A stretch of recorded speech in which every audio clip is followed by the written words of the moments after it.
Welcome to Mediocre Gaming, and today we're playing Deep Rock Galactic. Well, good morning, good afternoon, and good evening. I'm Zero. Let's get to it. So today we're doing the deep dive codenamed Hideous Heart. But before we get to that, if you like this video, give it a thumbs up, smash that subscribe button, and ring that bell to be notified of all future episodes as soon as they go live. So let's get into it. Stage 1 of the deep dive has Swarmageddon, Crystallized Morkite, and Mini Mules. So Swarmageddon, of course, means that swarmers are going to be spawning every couple minutes, whether there's a swarm coming for you or not. Crystallized Morkite is just like any other mineral. You're going to dig it out with your pickaxe, look for it. It'll have a blue-gray glow even when there's no light close to it. And then the Mini Mules you're going to listen for and look for. It'll have a pulsing green light, but also ping when you're close. So be aware of that. Make sure that you're looking out for them, although they will be on the way during the mission. So at some point you're gonna start hearing a ping or start seeing that little glow of green light around that Mini Mule. Scan it. And then you can look on your terrain scanner for the legs, reattach them, repair it, and then you're done. Now be on the lookout for those swarmers because they're going to be coming after you time after time after time. So hopefully you won't have a big problem getting rid of them. If you have an upgraded Thorns perk, that'll help a decent amount, as one hit of the Thorns will take out most of those small enemies. But once you have all of the Crystallized Morkite and the Mini Mules repaired, call in the drop pod and make your way on to the next stage of the mission. Now this time, it's a good time to point out that the deep dive is a 3-stage raid-like environment where you can play by yourself with your buddy Bosco, or with up to 3 other players, either pre-made or match-made. Now, as you're going along during these missions, you can, and you should, look out for both gold and nitra. Gold, of course, will give you more credits at the end of the deep dive, and nitra will keep you flush with ammo and health during the deep dive. Now, during the frantic scurry back to the drop pod, you can either make your way back if you kind of know the way, or just follow the little pins or flags that the mule leaves behind. I was side by side with the mule, and then I thought I was going the right way. Mule took a left turn and left me in the dust, so I had to make my way and try to catch up. I saw a mule in front of me, and it was actually a mini mule, not the main mule. The mule was quite a ways ahead, just because I had to turn around and make my way again. But once the mule docks with the drop pod, the door will be open and you can get in and make your way to the next stage. So that's it for stage number 1. Moving on to stage number 2.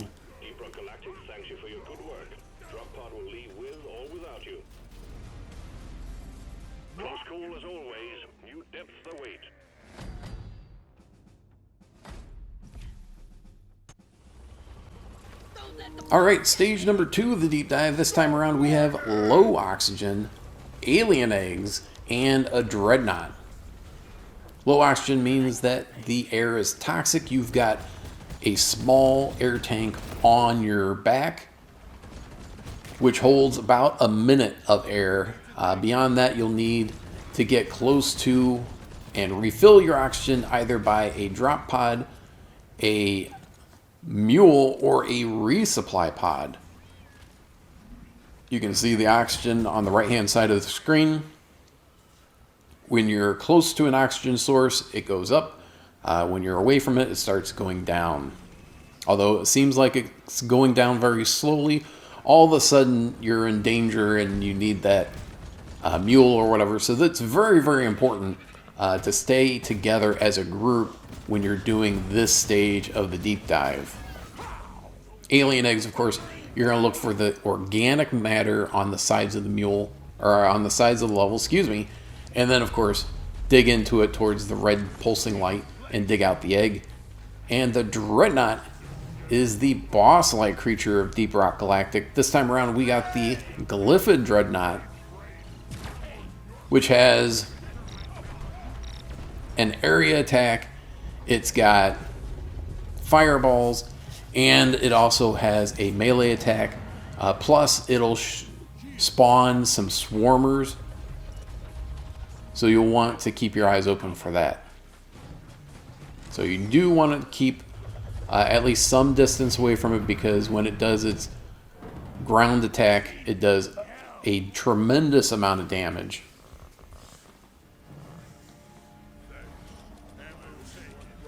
So because it's low oxygen, I recommend having one or maybe even two resupply pods in the area that you're going to deal with the Dreadnought, just so you have 2 points or 3 points that you can resupply your oxygen and not have to worry about being right next to the Dreadnought.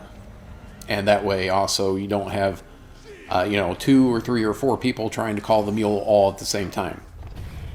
So have the mule in one spot, have a resupply in another spot, and if it's depending on how big the area is and everything else, you may want a second resupply pod just to keep things spaced out.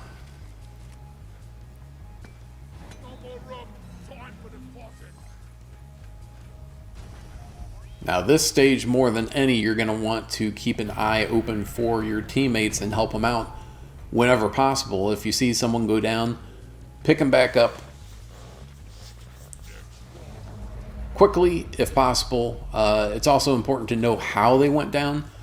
If a cave leech had gotten a hold of them, you don't want to run in there and start reviving them only for the cave leech to grab yourself at the same time, or in the same location, because it's not going to do anyone any good if you go down trying to pick up someone else. Same thing, if someone goes down because the Dreadnought did an area attack and took them down, it's important to make sure that you're not reviving them and having the Dreadnought right next to you. So teamwork, very, very important in the deep dive, but especially on this stage of the deep dive. But once you have the Dreadnought taken care of and all the alien eggs tucked away, safe and sound in the mule, you can call in the drop pod and make your way forward. Now, because it's low oxygen, you will likely, unless the drop pod shows up close to where you called it in, you'll want to follow the mule back to the drop pod. Since you only have a minute, it's going to be difficult to run back to the drop pod and get that oxygen resupplied unless it's relatively close. If you've got a driller, you can get back pretty quickly if it's within 50 meters of where you call it in. Otherwise, you might want to consider following it back, following the mule back to the drop pod. But that's it for stage number 2. Moving on to stage number 3.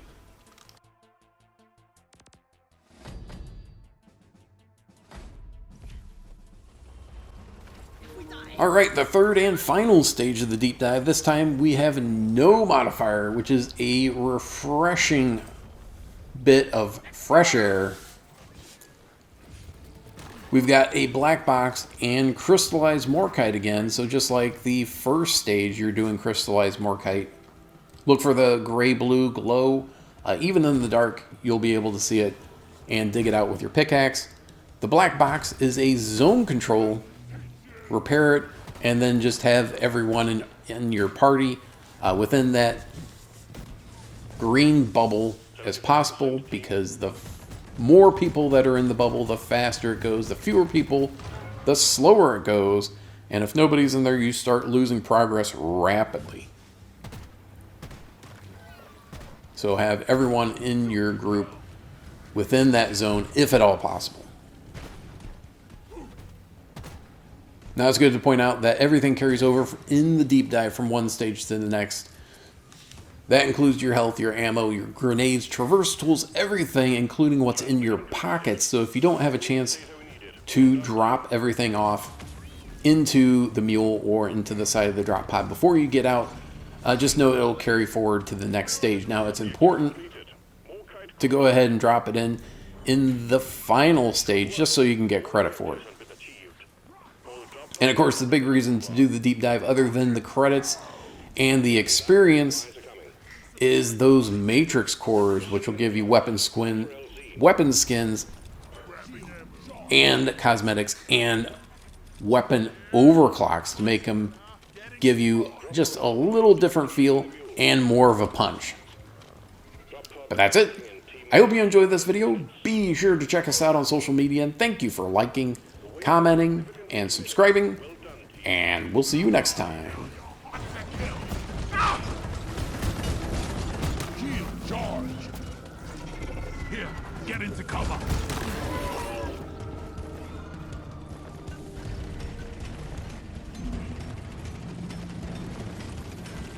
Let's get out of this hellhole.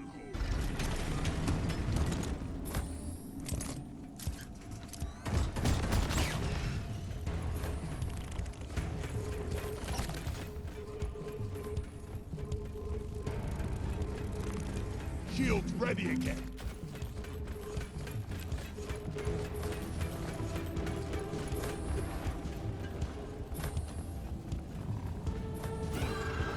Drop pod departing in T-minus 4 minutes.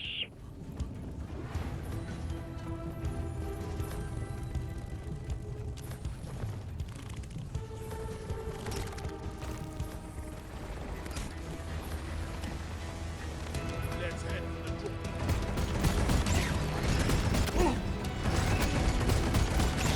Vamos!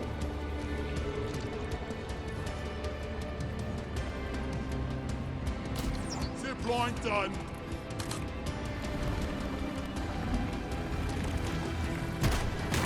Deployment not great.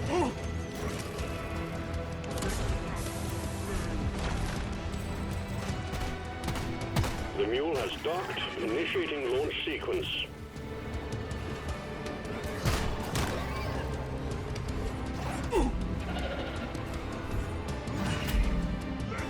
Really goes better. Drop pod departing in T-minus 3 minutes. No ammo left. Supplies are on the way. I ask the question around here. Extraction commencing. Good work. Stone. Time to restart. We fight for rock and stone.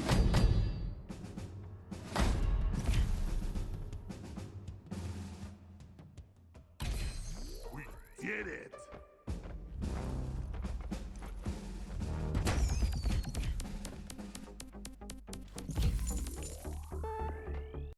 PlayStation